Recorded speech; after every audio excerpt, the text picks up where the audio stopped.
तो चलिए जी class start करते हैं। आई होप आप लोगों ने बीपीएससी का सिलेबस देख रखा होगा और आपको पूरी जानकारी होगी कि हिस्ट्री की सिलेबस क्या है, हिस्ट्री सेक्शंस की।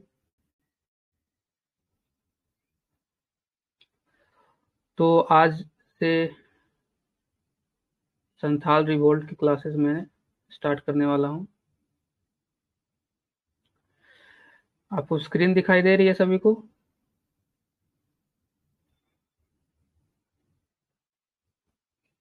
सुमित जी, आपको स्क्रीन दिखाई दे रही है तो आप मैसेज कर सकते हैं। ओके।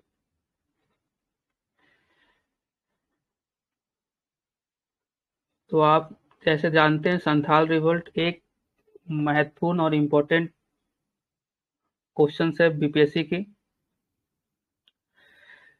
तो इसमें आप सिंपल, पहले तो आपने थोड़े कंटेंट तो जरूर पढ़ रखे होंगे सभी ने। तो मैं स्टार्ट करूंगा इंट्रोडक्शन की। इंट्रोडक्शन एग्जाम में आप लोग पहले से रेडी करके रखो। सिंपल सा इंट्रोडक्शन जो भी हो, जो आप लोगों ने पहले से भी अगर प्रिपेयर करके रखा है तो वो भी सही रहेगा। जैसा कि आप देख रहे होगे पीडीएफ में सिंपल, कितना सिंपल लिखा हुआ है। यही आपको, आप डायरेक्ट ये लिख सकते हो या आप अपना खुद का अगर बनाना चाहो तो खुद का एक पहले से ऑलरेडी बना हुआ रहना चाहिए। कभी भी आप अगर कोई भी एग्जाम दे रहे हो तो हर एक टॉपिक का एक इंट्रोडक्शन आपके पास पहले से रहना चाहिए। जब भी वो टॉपिक पूछा जाए तो आप वही बार बार लिखो और इतनी बार प्रैक्टिस कर लो कि वो बिल्कुल गलत ना हो और आपको एग्जाम हॉल में वो सोचना ना पड़े। तो संथाल रिबेलियन जो भी है, आपने जानते हो कि वो झारखंड के इस रीजन्स में हुआ था, जिसे बोलते हैं दामिनो को। ठीक है। एट प्रेजेंट देखा जाएगा तो साहेबगंज, पाकुड़ और गोड्डा का डिस्ट्रिक्ट है झारखंड में। और किसी ने जेपीएससी का भी अगर तैयारी कर रखा है तो वो बेहतर जानते होंगे, ये जेपीएससी में भी बहुत इंपॉर्टेंट है। तो आते हैं कि अगर क्वेश्चंस आते हैं संथाल रिबेलियंस को बीपीएससी मेंस में तो आप क्या करोगे। पहले इंट्रोडक्शन जो भी हो, आप 4 to 5 लाइन्स में आप इंट्रोडक्शन दोगे, जो भी आपने तैयार रखा है या जो भी यहाँ पे लिखा हुआ है। तो ये स्टार्ट हुआ था संथाल रिबेलियन 30 जून 1855 को। ठीक है। और मार्शल लॉ लगाया गया था नवंबर 10 1855 को। और ये अप्रोक्स 6 मंथ ये टोटल रिबेलियन चला था। ठीक है।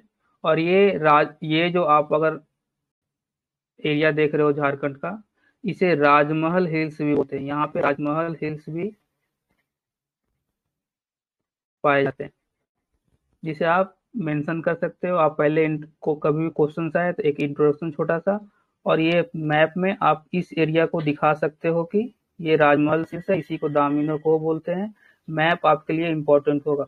मैप आप नहीं भूलेंगे बनाना। बिल्कुल आप मैप को जरूर, जहाँ भी हो जहाँ भी आपको जोग्राफिकल रीजन दिखानी है, आप ट्राई करो कि एक छोटा सा मैप आप लिख लो।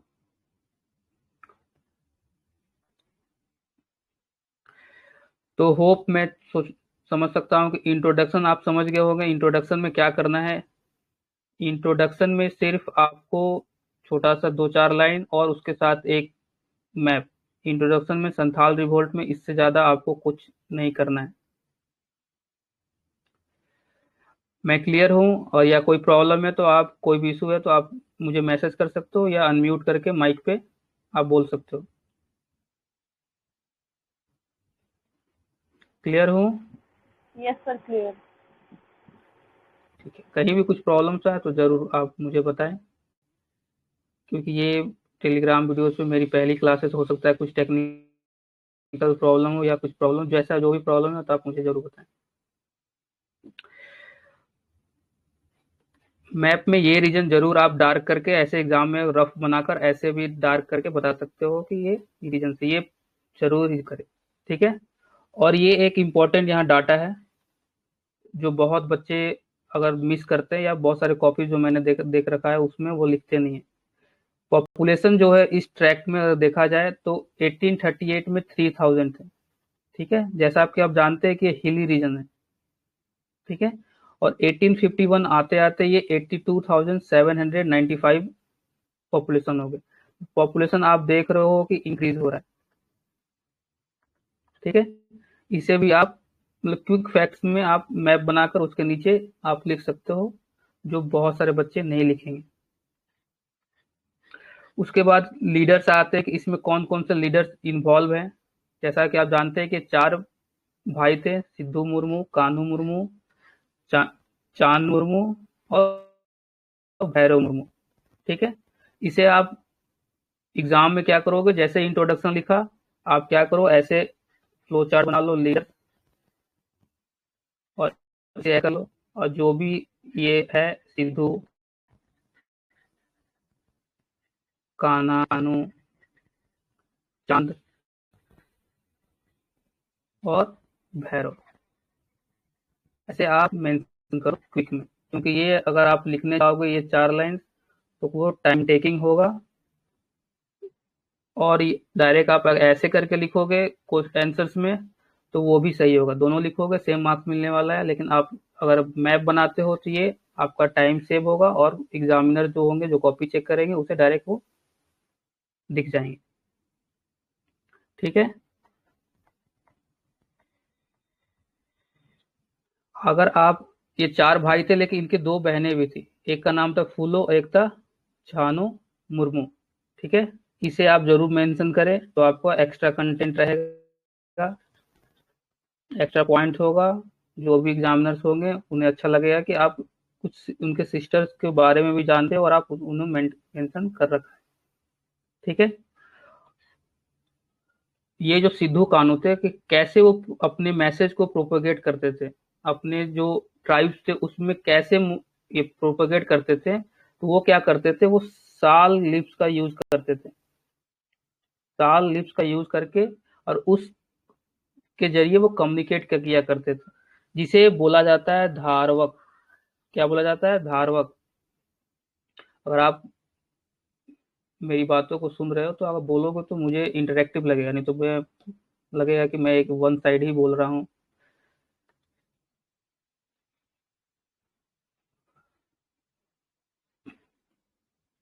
क्लियर है अभी तक यहाँ तक? Yes, sir, clear है। तो यहाँ तक आपको क्या क्या मेंशन करना है इंट्रोडक्शन में। इंट्रोडक्शन के बाद जो भी है, एक आपका इंट्रोडक्शन हो गया, एक मैप जरूर बनाए, चाहे कोई भी क्वेश्चन पूछे, 7 मार्क्स में पूछे, 8 मार्क्स में पूछे, ठीक है, या 38 मार्क्स में पूछे, आपको ये मेंशन करना है। पहले इंट्रोडक्शन, फिर मैप, उसमें दामिनों को आपको दिखाना है, स्टेट्स मेंशन कर दो, आप लीडर्स के बारे में मेंशन करो। बस यहाँ तक आपका इंट्रोडक्शन के बाद ये मतलब आपका 1 पेज या 1.5 से कम थोड़ा पेज जो होगा वो आप लिखोगे। अगर आपने प्रीवियस ईयर क्वेश्चन देखा होगा, मैं दिखा रहा हूँ प्रीवियस ईयर क्वेश्चन, ये देखो। तो क्या क्या पूछ रखा है प्रीवियस ईयर क्वेश्चंस में? पहला पूछ रखा है कि शॉर्ट नोट्स लिखना है आपको संथाल अपराइजिंग में। फिर क्या पूछ रखा है? Causes, consequence, significance. फिर से रिपीट है काउजेज, फिर उसका कोर्स क्या था, उसका आउटकम क्या है, मतलब रिजल्ट क्या है, फिर वही काउजेज, रिजल्ट, फिर काउजेज, फिर कॉन्सिक्वेंस, फिर ये एक्सप्लेन करना है आपको कैसे संथाल अपराइजिंग एक model of popular arm resistance था। फिर उससे सेम क्वेश्चन है, फिर वही काउजेज और रिजल्ट। तो अगर आप क्वेश्चन देख रहे हो तो क्या क्या बार पूछा रहा है? Causes, result, significance, outcome. ठीक है। और उसका नेचर क्या था, कोर्स क्या था, बस यही। तो आपको जिस तरह एग्जाम में पूछा जा रहा है उसी की तरह आपको तैयारी आपको करनी है। जितना ये नोट्स दे रखा है मैंने वो मोर देन एनफ है आपको एक प्रॉपर 38 मार्क क्वेश्चन को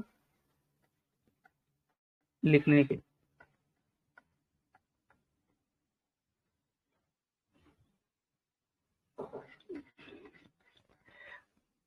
अब आते हैं causes of Santhal uprising. Santhal के काउ होने के, रिवॉल्ट होने के क्या क्या काउजेज थे। तो पहला है सोशियो कल्चरल काउजेज, जो आप सब जानते हैं। इसे अब लेकिन आप लिखोगे कैसे? पहले आप क्या करो, फ्लो चार्ट बनाओ, यहाँ पे काउजेज लिख दो, ठीक है, या ऐसे करके आप ये हर एक डायमेंशन को एक बार मेंशन कर सकते हो, या आप काउजेज ऐसे लिखकर ऐसे करके मेंशन कर सकते हो, जो आपको सुटेबल लगे, जो बेहतर लिखे वो ऐसे लिख सकते हो। या आजकल बहुत नए तरीके से लिखे जा रहे हैं कि ऐसे लिख देते हैं काउजेज, और इसे फिर बॉक्स में बंद कर देते हैं, और फिर यहाँ पे ऐसे करके नंबरिंग करके देते हैं, ठीक है। ये है आंसर का प्रेजेंटेशन। लिखने का तरीका अलग अलग होता है, लेकिन प्रेजेंटेशन पे मार्क्स मिलते हैं, और आप कैसे अपने आंसर्स को प्रेजेंट कर रहे हो। तो ये तीन में से कोई भी आप काउजेज लिखने के लिए मेंशन कर सकते हो। जब ये काउजेज आप लिख रहे हो, तो एक हेडिंग पहले आता है सोशियो कल्चरल काउजेज। क्या क्या कारण थे संथाल अपराइजिंग के? तो सामाजिक कुछ रीजंस थे, उनके कारण थे जो होने का। तो पहला है कि सोशल स्ट्रक्चर। जैसा कि पता है कि संथाल हिली रीजन्स में रहते थे, उनके अपने कस्टम थे, अपने रिचुअल्स थे, जो आफ्टर कमिंग ऑफ ब्रिटिश क्या हुआ, वो चेंजेस हुए, ठीक है। अगर आपने पढ़ा होगा संथाल अपराइजिंग का, तो उनका सिस्टम को बोला जाता है कि माझी सिस्टम। किसी ने जेपीएससी दे रखा है एक बार? हेलो, किसी ने जेपीएससी दे रखा है या तैयारी किया हो जेपीएससी एग्जाम का कोई भी? Yes sir. तो उसमें आपने पढ़ा होगा मांझी सिस्टम, मुंडा सिस्टम, हाँ मुंडा यस सर। मानकी सिस्टम, ढोलकी सिस्टम। ट्राइबल रिवोल्ट सब है, और संथाल जो अपराइजिंग है ना, ये संथाल पटना एरिया में हुआ था, सिद्धू कानूमन वो। हाँ हाँ, तो आपने उसमें सिस्टम पढ़ा होगा, ठीक है। उनका जो सिस्टम था, अलग सिस्टम, वो झारखंड जेपीएससी सिलेबस में वो दे रखा है। तो यहाँ पे एक मांझी सिस्टम था जो पहले से था, लेकिन ब्रिटिशर आने के बाद उनके जो भी सिस्टम में क्या हुआ, जो भी रिचुअल्स में क्या हुआ, वो इंटरफेयर हुआ, ठीक है। तो आप इसको कैसे लिखोगे? सोशल कल्चरल एक काउजेज, ऊपर में आप हेडिंग दे दिए कॉपी में आपने, और उसके बाद जस्ट अंडर सब हेडिंग के तौर पे क्या लिख सकते हो? Disruption of social structure. जरूरी नहीं है कि आपने नोट्स में इतना लंबा लिखा रहा है वो लिख सको। आप अगर एक एक पॉइंट में लिखते हो, disruption of social structure, cultural separation, exploitation bye money lenders and जमींदार, ठीक है, और एक एक लाइन छोटा सा भी लिख दोगे तो आप वो चलेगा। कल्चर सेपरेशन कैसा हुआ? आप जानते हो कि आफ्टर 1813 में क्रिश्चियनिटी को प्रमोट करने, चार्टर एक्ट आप 1813 पढ़े होगे पॉलिटी में, तो आप उसमें जानते हो कि वहाँ उसमें क्रिश्चियनिटी को प्रोपोगेट करने के लिए ब्रिटिशर यहाँ पे वहां से मिशनरीज लाए थे, जो ट्राइबल्स एरिया में या कुछ जो पीजेंट्स एरिया में वो भेजते थे, जहाँ पे वो कन्वर्सन कराते थे क्रिश्चियनिटी, क्रिश्चियन में वो पॉपुलराइज करने के लिए। तो उनको आने से जो भी ट्राइबल की आइडेंटिटी थी वो खतरे में पड़ गई। तो आप सोशल कल्चरल काउजेज में ये आप लिखोगे। फिर exploitation of money lenders and जमींदार। देखो, एक कंसेप्ट है, वो एक को बोलते हैं दिकूज। अगर आपने प्रीलिम्स की तैयारी भी कर रखी है तो जानते हो दिकूज। दिकूज किसे बोलते थे? जो भी इस रीजन से, संथाल रीजन के आउटसाइडर को क्या बोलते थे? आउटसाइडर ऑफ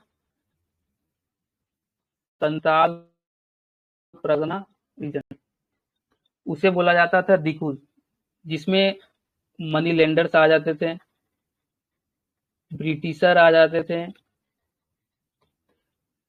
इन लोगों को, जो भी बाहरी लोग थे संथाल परगना के बाहर, जो भी बाहरी लोग थे, उन्हें बोला जाता था दिकूज। इसमें जमींदार भी आ जाते थे, जमींदार भी दिकूज बोला जाता था। इसमें फिर कुछ अपर कास्ट जो लोग थे उन्हें भी दिकूज। इन सभी को जो ये क्या थे, वो ट्राइब में नहीं थे, तो ट्राइब के बाहर में आप देखोगे बाद में एक्सप्लॉयटेशन ये करने लगे। तो इन्हें जो बोला जाता था डिक्यूज। ठीक है, तो आप डिक्यूज जरूर मेंशन करो सोशल एंड कल्चरल काउजेस में। ये तो पहला काउजेस हुआ, जिसके अंडर आप लिखोगे कंटेंट। आप पहले से भी पढ़ चुके होगे, बार बार बोल रहा हूं कि आपको लिखना कैसे है, मैं ये समझा रहा हूं। मैं क्लियर कर पा रहा हूं आप सभी को? Yes yes sir. ठीक है, कंटेंट को प्रेजेंट करना बहुत इंपॉर्टेंट है। आप कभी भी कंटेंट को फ्लो चार्ट वगैरह में प्रेजेंट करें, ज़्यादा थेसिस और ज़्यादा थ्योरी लिखने का जरूरत नहीं है। टू द पॉइंट, की पॉइंट जो है वो ही बस लिखें ना। आपके पास इतना टाइम होगा लिखने का, आप सोचते रह जाओगे और कीवर्ड ही बार बार रिकॉल कर पाओगे आप लोग। तो उस पर ध्यान दें, उससे क्या लिखना है, कैसे लिखना है, उस पर ध्यान दें। तो सोशियो कल्चरल काउजेज लिख लिया आपने, उसके अंडर सब हेडिंग में आप लिख दो disruption of social structure, cultural separation, entry of machineries, exploitation of money lender and जमींदार, दे वर कॉल्ड डीक्यूज। ठीक है, बस इतना आप लिख दोगे तो एक सोशियो कल्चरल काउजेज में इतना पॉइंट एनफ है कोई भी एग्जाम के लिए। तो सोशियो कल्चरल काउजेज में आप ये लिखोगे। फिर है इकोनॉमिक काउजेज। इकोनॉमिक काउजेज में क्या क्या आ गया? Land alienation. जो भी लोग थे, अगर आप खुदकटी सिस्टम पढ़ा होगा, आप सुने होंगे खुदकटी सिस्टम में क्या होता था। जो संथाल या ट्राइब, जो भी उधर मुंडा रीजन, जो भी मुंडा संथाल या ट्राइब थे, वो लोग क्या करते थे, जो भी जंगल थे उसे जो काट देते थे, जो जितना जंगल काट देता था वो उस एरिया, वो खेत, वो जमीन, वो उसका हो जाता था। ये उनका सिस्टम था संथाल्स का। लेकिन ब्रिटिशर के आने के बाद, बाहरी लोगों के आने के बाद, उनका जो लैंड था उन उनसे उनको इंक्रोचमेंट कर दिया गया। उनके जो एंसेस्ट्रल लैंड थे उसे ले लिया गया, जिसके कारण वो लोग जमीन से अपना मतलब जो भी थे वो हाथ खो बैठे। ठीक है, तो इकोनॉमिक हाउस में एक रीजन ये था। फिर है इनडेप्टनेस, और फिर वो कर्ज के जाल में भी, हाई इंटरेस्ट लोन वो मनी लेंडर्स इन्हें देते थे, उनके कर्ज के जाल में वो फंस जाते थे। अनफेयर टैक्सेशन टैक्सेशन था। जैसा कि जानते हो उस समय पहले क्या कौन सा सिस्टम चलता था? Barter system. बार्टर सिस्टम आपने पढ़ा होगा। इकोनॉमिक में बार्टर सिस्टम क्या होता है कि अगर आपको, जैसे मुझे चीनी की जरूरत है तो मैंने आपसे ले ली, मुझे चावल की जरूरत है, आपको चावल की जरूरत है तो आपने मुझसे लिया। मतलब एक जरूरत को दूसरे जरूरत को वो in the form of commodity exchange करना, उसे बोलते हैं बार्टर सिस्टम। आई होप आपने सभी ने अगर इकोनॉमिक पढ़ा होगा तो वो शुरू का ही कॉन्सेप्ट है कि बार्टर सिस्टम क्या होता है। तो संथाल जो थे वो बार्टर सिस्टम पे मोस्टली डिपेंडेंट थे। फिर कैश का इंट्रोडक्शन होने के बाद उनके ट्राइब, उनके सोसाइटी में मनी लेंडर्स उन्हें बहुत ही एक्सेस, जो ह्यूज इंटरेस्ट रेट चार्ज करने लगे, जिसके कारण भी वो लोग, ये भी एक कारण था संथाल के रिवॉल्ट का। क्लियर है इकोनॉमिक काउजेज?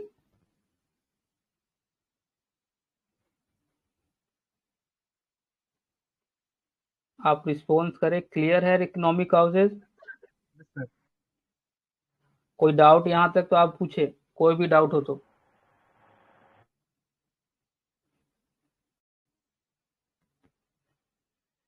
तो अभी तक आपने काउजेज में क्या क्या पढ़ा? एक socio cultural causes, economic causes, आते हैं पॉलिटिकल काउजेज में। तो पॉलिटिकल काउजेज में वही सेम पॉइंट है, जो ब्रिटिश की पॉलिसी थी वो लैंडलैंड को के फेवरेबल थी, मनी लेंडर्स के फेवरेबल में थी, और ट्राइबल्स के फेवरेबल में नहीं थी। ठीक है, तो एक तो पहला कारण हो गया कि कॉलोनियल जो भी पॉलिसीज है वो फेवर कर रही थी लैंडलॉर्ड्स और मनी लेंडर्स को।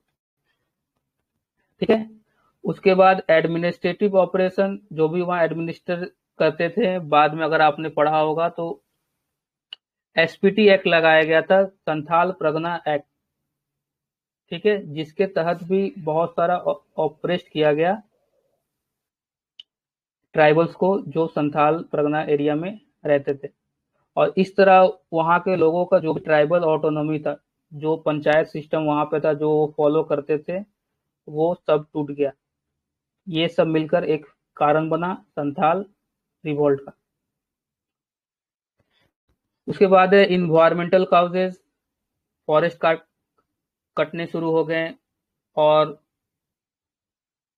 अगर आपने फिर से बार बार माझी सिस्टम अगर अगर आप पढ़ लोगे संथाल, अगर कुछ एक्स्ट्रा पढ़ना चाह रहे हो संथाल रिवॉल्ट के, ये तो आप एक बार माझी सिस्टम कहीं से भी आप पढ़ लो। तो अगर आप उसमें देखा होगा कि माझी सिस्टम या मुंडा सिस्टम है, वो लोग का जो वो लोग जो देवता जिसे मानते हैं, भगवान जिसे मानते हैं, जिसे बोलते हैं सिंह बोंगा, ठीक है। पहाड़ों को जो है वो भगवान मानते हैं, वो वहाँ पे पूजा करते हैं। कोई अगर झारखंड से बिलोंग करता है तो वहाँ पे एक लुगु बुरु करके कुछ एक पहाड़ है जो उनका धार्मिक स्थल है। तो जो भी ट्राइब्स है वो बहुत ही इंटर रिलेटेड हैं फॉरेस्ट पे। और फॉरेस्ट के बहुत चीज़ों पे वो एक भगवान जैसा पूजा पूजा करते हैं। उनकी जो भी धारणा है वो, जैसे साल लिप्स होगा, उनका पर्व अगर आप जानते होगे तो बहुत सारे पर्व मनाए जाते हैं वो संथाल्स में, जैसे कर्मा वगैरह जो भी है। तो आप देखोगे वो नेचर डिपेंडेंट है, नेचर रिलेटेड ही है। तो फॉरेस्ट का कटना संथाल रीजन्स में, वो आप एक देखोगे कि जो भी रिलेशनशिप था फॉरेस्ट और इन्वायरमेंट का संथाल्स से, वो कट हुआ। इसके कारण एक तो जो रिसोर्स डिपेंडेंट थे संथाल्स के लोग, उनका कम हो गया क्योंकि जंगल्स कट रहे हैं। और एक उनका आस्था पे भी चोट पहुंचा, ठीक है, जिसको आप एज ए रिलीजियस काउज लिख सकते हो। क्रिश्चियनिटी पहले भी बता चुका हूँ, जो सोशियो में था।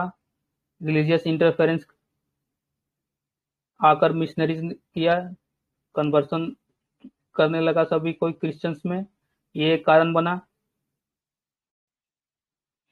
ठीक है। और रिलीजियस काउज में अगर देखोगे तो आप सिद्धू और जो कानू थे, उन्होंने कैसे अपने ट्राइब्स के लोगों को अपने बातों पर यकीन दिलाया, अट्रैक्ट करवाया। तो वो है, वो खुद को बताने लगे कि वो एक क्या है, एक डिवाइन पर्सनैलिटी है, वो एक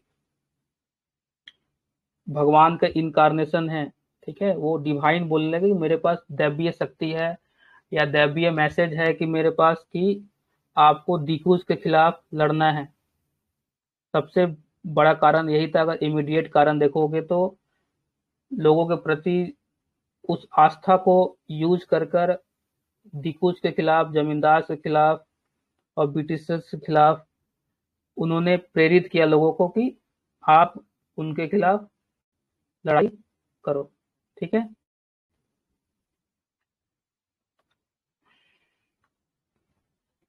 फिर आप एक इमीडिएट ट्रिगर्स लिख दो कि क्या तुरंत स्टार्ट हुआ, क्यों हुआ। तो वही एक कैरिस्मेटिक लीडरशिप था सिद्धू और कान्हू का। वो सारे ट्राइब्स को गैल्वनाइज कर कर वो लड़ाई लड़े, जो स्टार्ट हुआ था कब, 30 जून 1855। कब हुआ था, 30 जून 1855 को ये रिवॉल्ट स्टार्ट हुआ था और लगभग 6 महीने चला। और जनवरी 3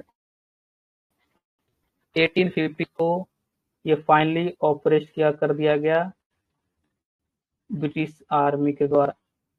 6 मंथ्स में मोस्टली 10,000 to 15,000 लोग मोबिलाइज्ड हुए इस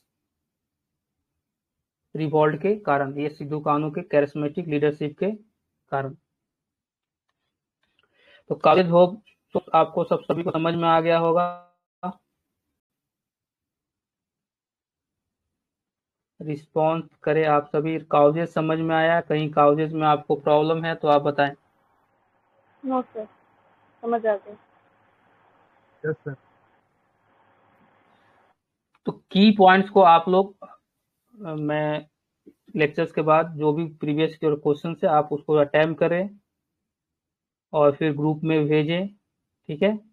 जिस तरह मैं बता रहा हूँ आप ट्राई करो उस तरह लिखने का। आप मुझे सेंड करें, वो इवेल्युएट करके मैं जितना जल्दी हो सके वो मैं आपको दूंगा। ठीक है, कुछ की पॉइंट्स जैसे और भी मैं आपको यहाँ एक्स्ट्रा अगर लिखना है आपको तो मैं बता देता हूँ। ब्रिटिशर्स ने वहां पे 2 टाइप्स ऑफ बॉन्डेड लेबर आप जानते हो, बंधुआ मजदूर मजदूर 2 टाइप्स ऑफ बॉन्डेड लेबर वहां पे इंट्रोडक्ट किया, जिसके 2 टाइप ऑफ बॉन्डेड लेबर्स का नाम क्या आता है, एक का नाम है कमियोती और एक का नाम है हरवाही। क्या होता है उतना डिटेल्स में आप जाओगे तो फंस जाओगे, कोई मतलब नहीं बनेगा। आप कहीं भी क्या लिख दो, कोई भी रीजन्स में, सोशियो कल्चरल में या इकोनॉमिक्स में, इकोनॉमिक काउजेज में आप लिख दो बॉन्डेड लेबर, और they are 2 types of bonded labour introduce in the Santhal Pargana areas by the britisher, that is, एक था कमियोती और एक था हरवाही। ठीक है, तो आप लिखोगे तो मतलब थोड़ा सा अलग होगा, क्योंकि सभी सेम पॉइंट लिखोगे, कुछ आप एक्स्ट्रा लिखोगे तो आपको दिखेगा कि हाँ, एग्जामिनर देखेगा कि कुछ आप एक्स्ट्रा लिख रहे हो, तो वो मार्क्स जरूर कुछ ना कुछ, और एक एक मार्क्स या कुछ भी हो, वो बहुत मैटर करेगा आपको जब आप टोटल मार्क्स मिलेगा, क्योंकि 4 to 5 मार्क्स में बहुत ही अंतर पड़ जाता है रैंक्स में भी और आपके पोस्ट सिलेक्शन में भी, जो बाद में आपको मिलेंगे। फिर आता है इसका सिग्निफिकेंस क्या है। संथाल क्वेश्चन आपने प्रीवियस क्वेश्चन देखे होंगे, उसमें बार बार सिग्निफिकेंस भी पूछा गया है। सिग्निफिकेंस में क्या लिखना है आपको कि ये है symbol of resistance. Santhal uprising क्या था, एक सिंबल ऑफ रेजिस्टेंस था। ठीक है, एक पॉइंट आपने ये लिख दिया, सिग्निफिकेंस क्या है, एक सिंबल ऑफ रजिस्ट्रेशन था, रेजिस्टेंस था किसके खिलाफ, against colonial and feudal operation in India. दूसरा पॉइंट क्या है, अवेयरनेस ऑफ ट्राइबल प्लाइट। जो ट्राइब पे गुजर रहा था, जो एक्सप्लॉयटेशन हो रहा था, वो अभी तक देखोगे उससे पहले बहुत लोग नहीं जानते थे। तो ट्राइबल का जो भी प्लाइट है उसका अवेयरनेस लोगों तक पहुंचा, बहुत सारे भारत के अलग अलग कोनों तक इनका आवाज गया जब इन्होंने रेजिस्टेंस किया। तो ये एक सिग्निफिकेंस ये हो गया, एक सिंबल ऑफ रेजिस्टेंस हो गया। फिर इन्फ्लुएंस ऑन फ्यूचर मूवमेंट्स, इसके बाद आप देखोगे कि पढ़ते भी होगे, बहुत सारे मूवमेंट्स हुए भैया, बिरसा मुंडा मूवमेंट भी हुआ, कोई भी हुआ, इनका influence future movement, future peasants movements में भी बहुत देखा गया। ठीक है, बहुत सारे पॉलिसी चेंजेस इनके कारण हुए, जैसा अभी मैंने बोला कि SPT act, Santhal Pargana act लाया गया, संथाल परगना एक्ट लाया गया, जिसके तहत संथाल को वहां का माना गया कि ब्रिटिशर्स ने माना कि वहां के लोग, और वहां कुछ बहुत सारे पॉलिसीज लाकर उन्हें हक दिया गया, जो भी संथाल थे वहां पे, संथाल जो ट्राइब थे। तो सिग्निफिकेंस में आप ये सिर्फ लिखोगे सिंबल ऑफ रेजिस्टेंस, फिर वही मैं बोलूंगा आप या डायग्राम करके लिखे या डायरेक्ट एक क्विक पॉइंट करके लिखे।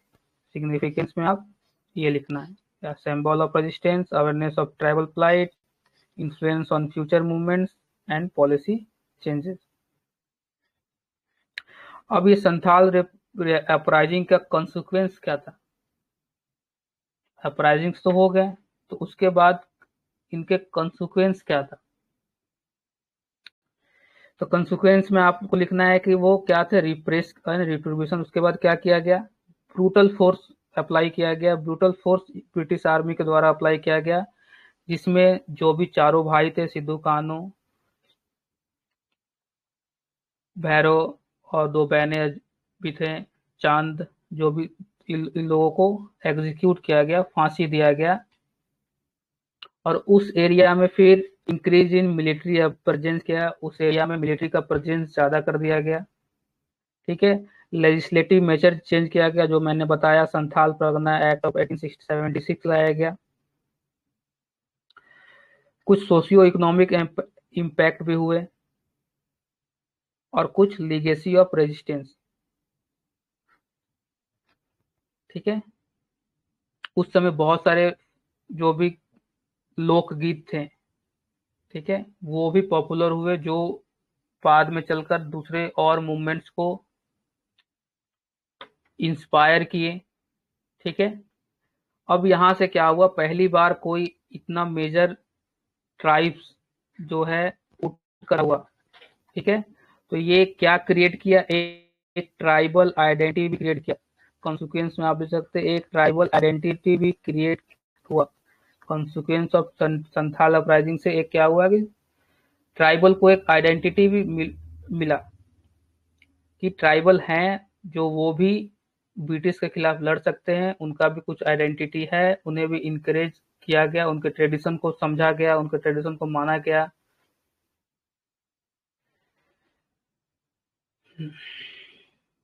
तो वो कॉन्सिक्वेंस आप समझ गया आया होगा। सबसे इंपॉर्टेंट है इसके बाद nature of Santhal uprising, most important, जो आप देखोगे अभी तक उतना अच्छे से नहीं पूछा गया है, लेकिन आने वाले एग्जाम में वो जरूर पूछा जा सकता है, या 70 हो या 71st हो।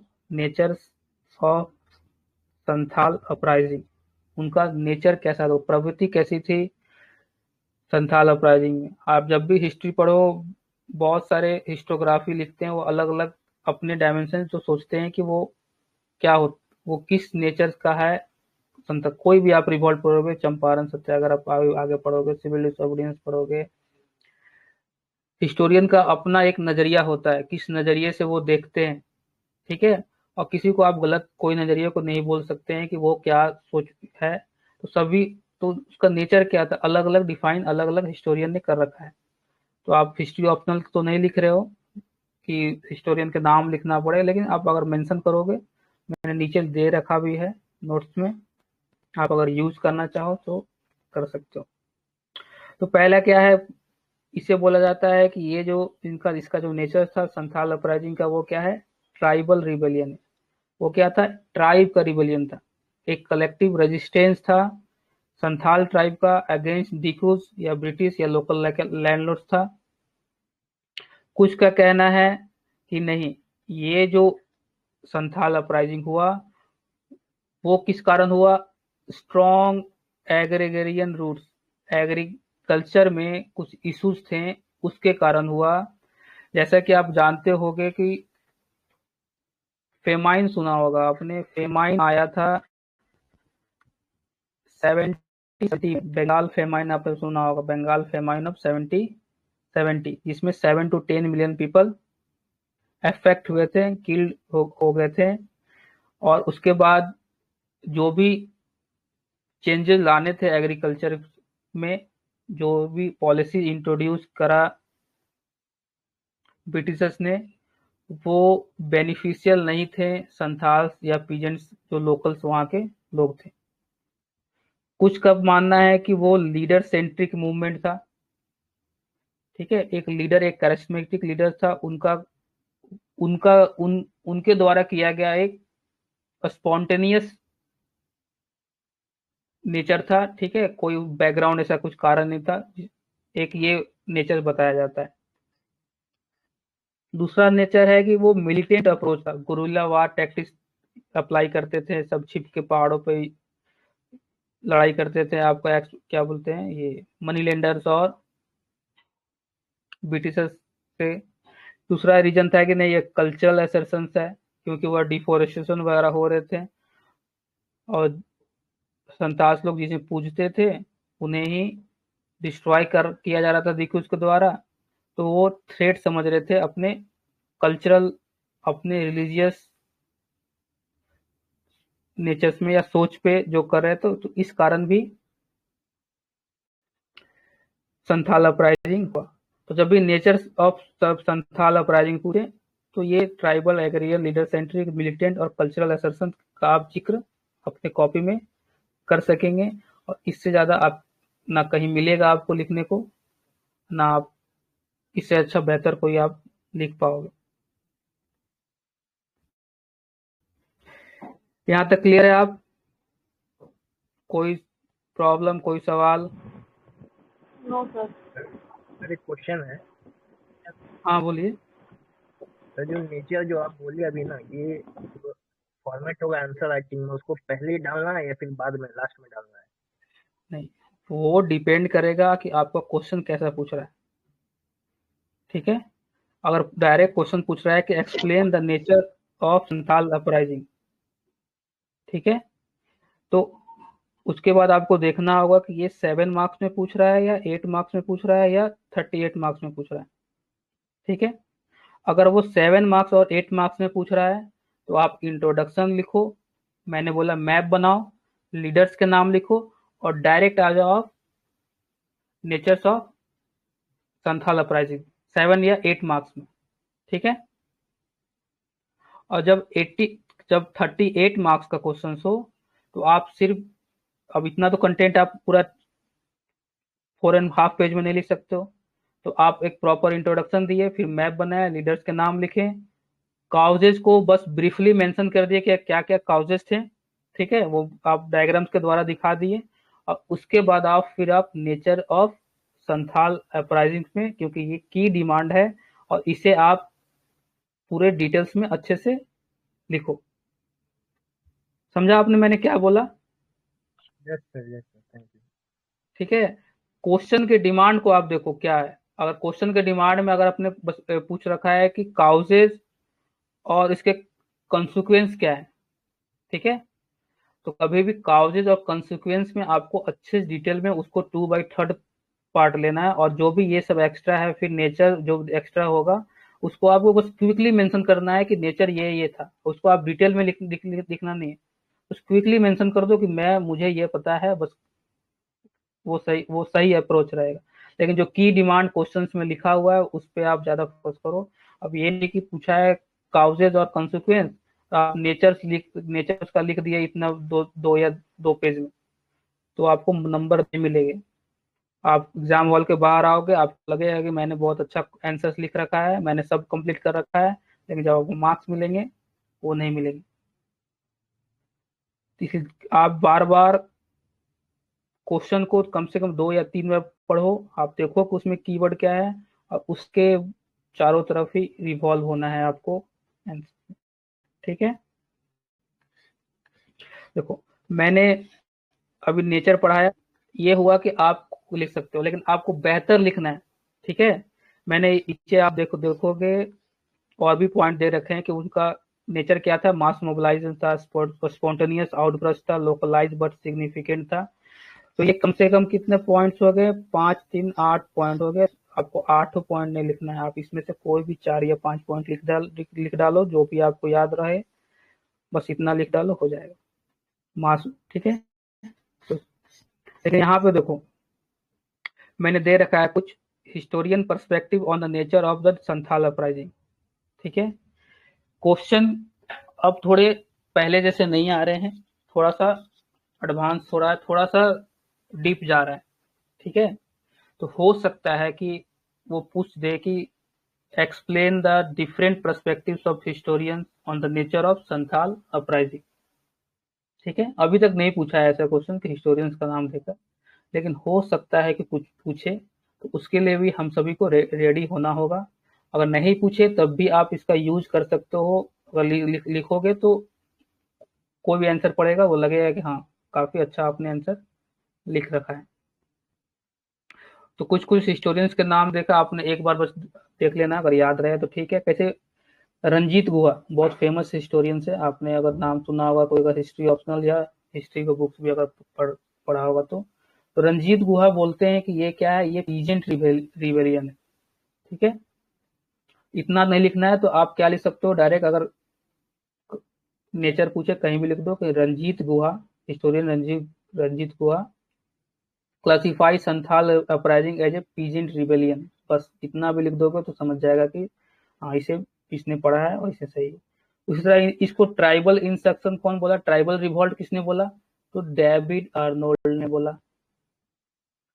फिर एंटी कॉलोनियल मूवमेंट किसने बोला, तो यहाँ पे एक दिया हुआ आपका नाम विश्वमोय पति लिखना, सभी को याद करने की जरूरत नहीं है, सभी कुछ रहेगा भी नहीं, याद आपको रिमेम्बर रहेगा नहीं, लेकिन आपको अगर एक दो भी किसी हिस्टोरियंस का नाम है और आप मेंशन करते हो अपने आंसर में, तो आपका आंसर जो है एवरेज से अच्छा जाएगा। जहाँ पे आप 17 या 18 मार्क्स ला सकते हो, वहाँ पे अगर ये सब आप मेंशन करोगे तो आप 22, 23, 24 तक भी अच्छे तक से जा सकते हो। ये एक नॉर्मल आंसर और एक एक्स्ट्रा ऑर्डिनरी आंसर में यही फर्क होता है कि वो जैसे हिस्टोरियंस का नाम दे रखा, किसी ने एग्जाम्पल अच्छा दे रखा, तो लिखोगे तो आपको नंबर तो 17, 18 तो लगभग मिल ही जाएंगे। लेकिन अगर आप ये सब मेंशन करते हो तो आपको 22, 23, 24 तक आप जाओगे। अगर हर एक क्वेश्चन में आप 1-2 मार्क्स एक्स्ट्रा ला रहे हो तो आपको वो बहुत ही बेनिफिट करेगा। और ये आपका आएगा आंसर राइटिंग, आंसर प्रेजेंटेशन से। फिर के एस सिंह थे, बहुत फेमस हिस्टोरियंस हैं, जिन्होंने बोला कि ये रिएक्शंस है फ्यूडल एक्सप्लॉयटेशन का। बस याद रखना है कि आपको एक या चार्ट बना लो आप, या क्विकली मेंशन करना है तो ऐसे आप एक चार्ट बनाइए, ठीक है। ऐसे आप एग्जाम में ऐसे करके क्रिएट कर दिए। यहाँ पे आपने इस साइड एक पैरा में आप हिस्टोरियन का नाम लिख दिया आपने, और उन्होंने क्या उनको डिस्क्राइब कर रखा है। जैसे आपने इसमें एक में लिख दिया कि यहाँ पे रंजीत गुहा, यहाँ एक रंजीत गुहा, और बगल में आप लिख दिया इन्होंने क्या बताया कि ये पीजेंट रिबेलियन है। फिर इस बॉक्स में आपने डेविड आर्नोल्ड का नाम लिख दिया, और इसमें लिख दिया है कि उसने बताया ट्राइबल रिवोल्ट है। फिर इसमें आप विश्वमती पति का नाम लिख दिया, इसमें लिख दिया। तो इस तरह आप प्रेजेंटेशन तुरंत क्विक कर सकते हैं। इतना आप थ्योरी नहीं लिखना है, मैंने नोट्स बना दिया है इसको आपको डिटेल्स में दे रखा है। लेकिन आप प्रेजेंट कैसे करोगे इस कंटेंट को, तो आप तुरंत ऐसे बॉक्स बनाओगे, तुरंत ऐसे लिख दोगे। हिस्टोरियन का नाम पूछे भी नहीं तब भी आप अगर ये ऊपर के जो 5-8 पॉइंट्स थे आपके नेचर में, और उसके बाद जस्ट ये आप मेंशन करोगे, तो मान के चलो कि आपको अच्छे मार्क्स इसमें मिलेंगे। मैं क्लियर हूं? आपको जो बताया आप समझे? Yes sir. समझ में आ रहा है कैसे आप कंटेंट को यूज करके अच्छा मतलब मार्क्स ले सकते हो? और यही तरीका है मार्क्स अच्छा लेने का, यूपीएससी में भी हो या बीपीएससी में भी हो।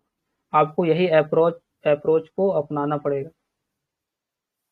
कि टू द पॉइंट कैसे कंटेंट को आप एक छोटे से ये में कैसे प्रेजेंट कर रहे हो, ठीक है। उतना टाइम तो रहता नहीं कि आप इतना थ्योरी लिखने जाओगे,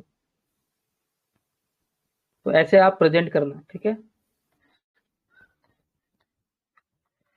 फिर आता है कि आखिर क्यों फेलियर हुआ, रीजन क्या थे, संथाल अपराइजिंग के फेलियर के रीजंस क्या थे। तो ये जो पॉइंट्स दे रखा है ना, वो किसी भी अपराइजिंग का, किसी भी रिवॉल्ट का जो ड्यूरिंग द ब्रिटिश पीरियड हुआ, ठीक है, वो कॉमन है। तो आप इस पॉइंट्स को अगर एक बार याद करो तो किसी में आप लिख सकते हो। पहला पॉइंट क्या है, सुपीरियर ब्रिटिश मिलिट्री फोर्स था। कोई भी आप रिवॉल्ट उठा लो, अगर उसका आप रीजन ऑफ फेलियर देखोगे, ब्रिटिश मिलिट्री फोर्स था।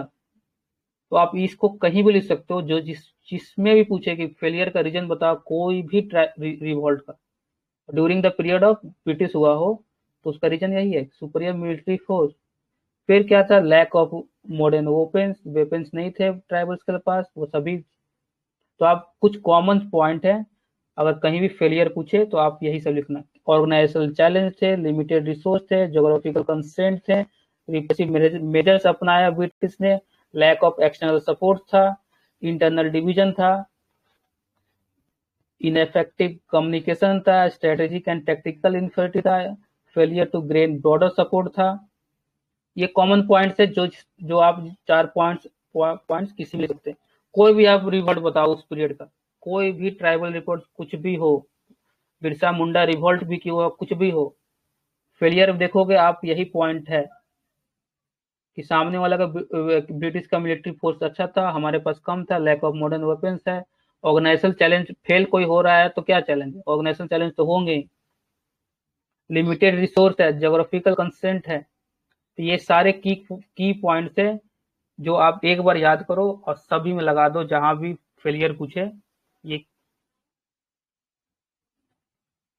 क्लियर हुआ, समझ में आया क्या मैं बोल रहा हूँ? कि ये कॉमन पॉइंट्स है जिसको जिसको आप कोई भी फेलियर, जो भी रिवॉल्ट अपराइजिंग हो, फेलियर के बारे में पूछे तो आप ये इसको लगा सकते हो, उसके लिए आपको अलग से फिर दूसरा रिवॉल्ट का अलग से याद नहीं करना।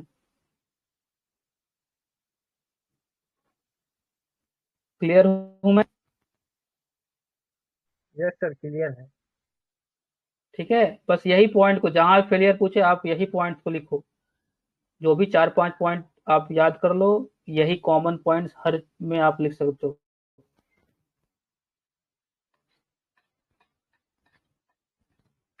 अब देखो, अब कुछ एक्स्ट्रा ऑर्डिनरी आंसर्स को बनाने के लिए कुछ कोट्स मैंने दे रखे हैं।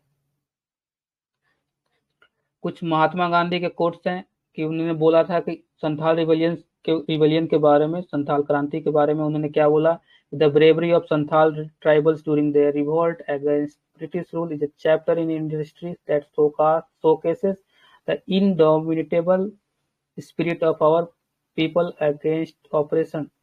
तो इस तरह मैंने बहुत सारे कोर्स थे, Mahatma Gandhi, Rabindranath Tagore, Jawaharlal Nehru, B R Ambedkar, R C Majumdar, K S Singh, Ranjit Guha, David Arnold, इनमें से कोई भी आप कहीं भी एक कोर्स को शुरुआत में लिख दो या at the time of conclude कर रहे हो वहां पे लिख दे, जिसका आपको पसंद आ रहा है जिसका भी लिखो। मैं ये बोलूंगा कि रविंद्रनाथ टैगोर का लिखो या महात्मा गांधी का लिखो, जिसका आपको मन लगे, जिसका आपको आप याद कर सको। बार बार आप या इंट्रोडक्शन में शुरुआत कर लो। मेरा सजेशन रहेगा कि हमेशा आप कंक्लूजन में लिखो, क्योंकि लास्ट में जब कोई भी एग्जामिनर कॉपी चेक कर रहा है कंक्लूजन में दिखेगा उसे, तो एक अच्छा इम्पैक्ट पड़ेगा, एक पॉजिटिव नोट पे वो खत्म करेगा आपके आंसर्स को। तो एक ह्यूमन टेंडेंसी है कि वो आपको एक अच्छा मार्क्स देकर जाएगा, इसलिए आप ट्राई करना कि इन कोर्स को at the time of conclusion आप लिखो। कोई भी आप एक याद कर लो और उससे बार बार वही जब भी पूछे संथाल अपराइजिंग का उसे आप लिखो। ठीक है, और सेकंड फिर एक कंक्लूजन आप अपने तरह तैयार कर लो। मैंने भी कुछ दे रखा है, आप पढ़ोगे तो despite it's ultimate separation the uprising illuminated the deep-seated grievance of the tribal population and exposed the harsh realities of British colonial policy and feudal exploitation। तो कुछ ये कंक्लूजन है। आप अगर खुद से कहीं से भी अपना तैयार करो या कहीं से भी आप लिखना चाहो तो आप उसे रेडी कर लो। इंट्रोडक्शन कंक्लूजन आपका हर एक क्वेश्चंस का के लिए रेडी होना चाहिए। उसे आप मॉक टेस्ट में अप्लाई करो, जितनी बार हो सके भी क्वेश्चन आए जितनी बार वही लिखे। आपको अगर संथाल रिविजन का क्वेश्चन आता है, आप एक सेकेंड भी नहीं लगाओ सोचने में कि क्या इंट्रोडक्शन लिखना है क्या कंक्लूजन लिखना है। इतनी बार प्रैक्टिस कर लो कि आंख बंद करके आप लिख सको कि उसका इंट्रोडक्शन कंक्लूजन क्या होगा, आपको सोचना नहीं पड़े। इससे आपका क्या होगा, एक तो बिगिनिंग करना बहुत किसी चीज का हार्ड होता है, अगर आप बिगिन कर लेते हो तो आपको आधा खत्म वहीं हो जाता है, आप शुरुआत कर लिए हो तो ये। और एंड जो है तैयार रखो हर एक क्वेश्चन के लिए। मैं हर एक क्वेश्चन के लिए आपको जो भी टॉपिक्स है उसको करवाऊंगा, हर एक का आपको इंट्रोडक्शन कंक्लूजन दूंगा।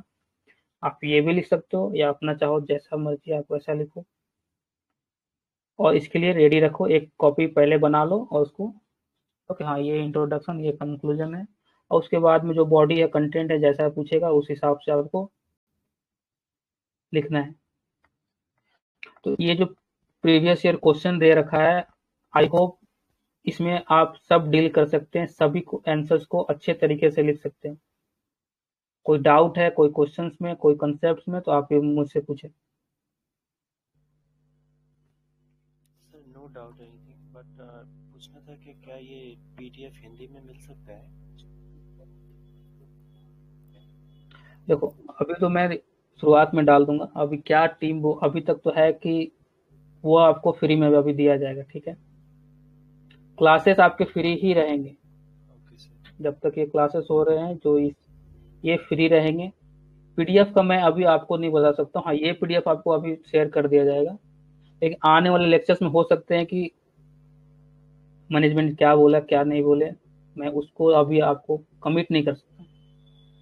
Okay sir, thank you. ठीक है, लेकिन आपके क्लासेस जो होंगे, जो भी हर एक टॉपिक के क्लासेस जो भी चलेंगे, जीएस के लिए भी एसएस के लिए भी क्लासेस फ्राइडे सैटरडे चलेंगे, तो वो क्लासेस आपको फ्री दी जाएगी।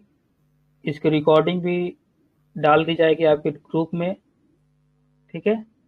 तो आप उसे बाद में भी दे सकते हो, लेकिन पीडीएफ के लिए मैं अभी कमिट नहीं कर सकता हूँ। अगर मैं बाद में, अगर मुझे मेरी मैनेजमेंट से बात होती है तो आपको जरूर इन्फॉर्म करूंगा उनका क्या डिसीजन है। Okay sir, thank you so much. और कोई क्वेश्चन? आभास जी हैं, तन्नू जी हैं, कोई और कोई क्वेश्चन है, कोई डाउट है तो आप पूछो।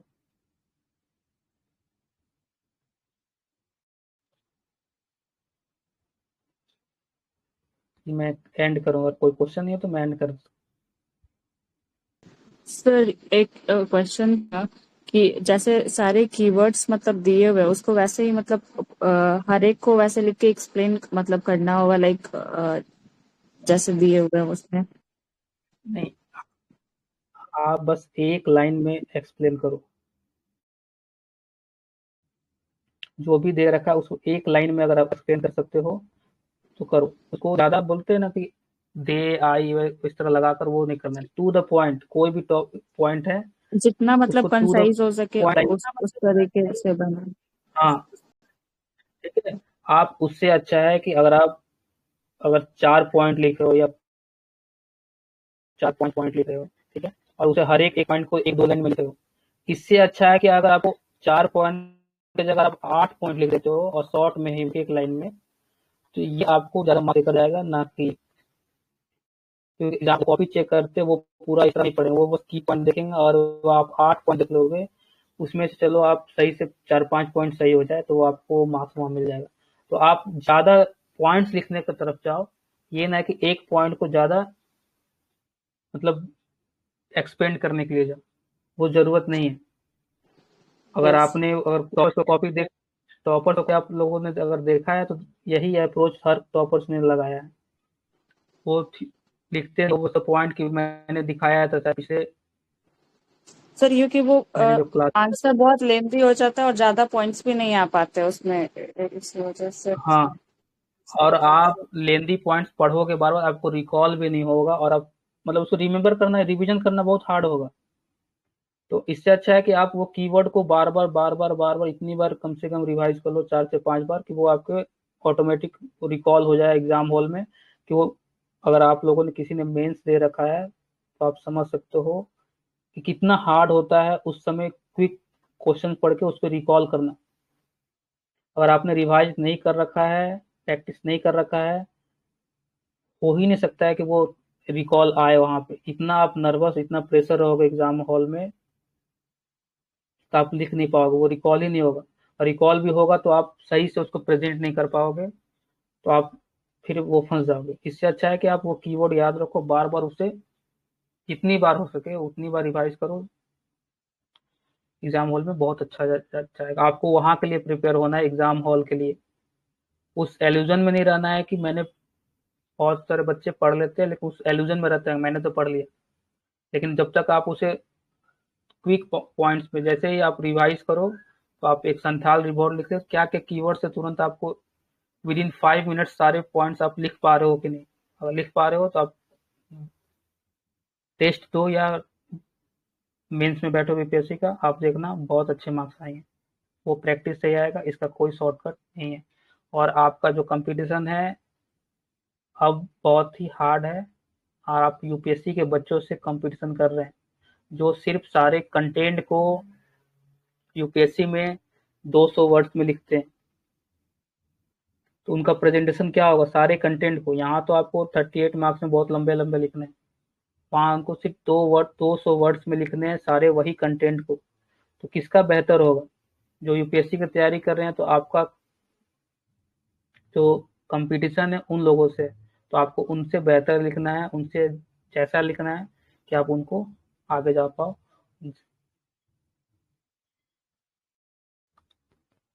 होप मैंने क्लियर कर दिया आपका क्वेरीज को।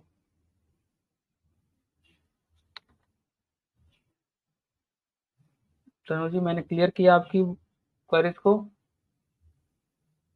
Yes sir. और कोई डाउट है किसी का तो आप पूछो, नहीं तो क्लास को आप एंड करते हैं। कल बिरसा मुंडा रिवॉल्ट की क्लासेस होगी, टाइमिंग आपको फिर बता दी जाएगी कब होगी। और जो भी क्वेश्चन दे रखा है इसमें PYQ में, आप जरूर लिखो और ग्रुप में पोस्ट करो, वो चेक होकर आपको मिल जाएगा, इवेल्युएट होकर आपको मिल जाएगी कुछ दिनों में। लेकिन आप ट्राई करो लिखने का कि क्या, जरूर लिखो, लिखोगे नहीं तब तक पता नहीं चलेगा।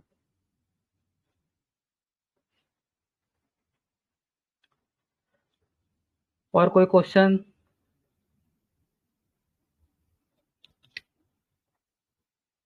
चलिए, शायद कोई क्वेश्चन नहीं है तो मैं क्लास को एंड करता हूँ। होप आपको पसंद आया होगा। अपना जरूर रिव्यू दे, या कोई सजेशंस होगा कि इम्प्रूव करने का, ग्रुप में मैसेज करें, जरूर बताएं कि कैसे और इम्प्रूव किया जा सकता है।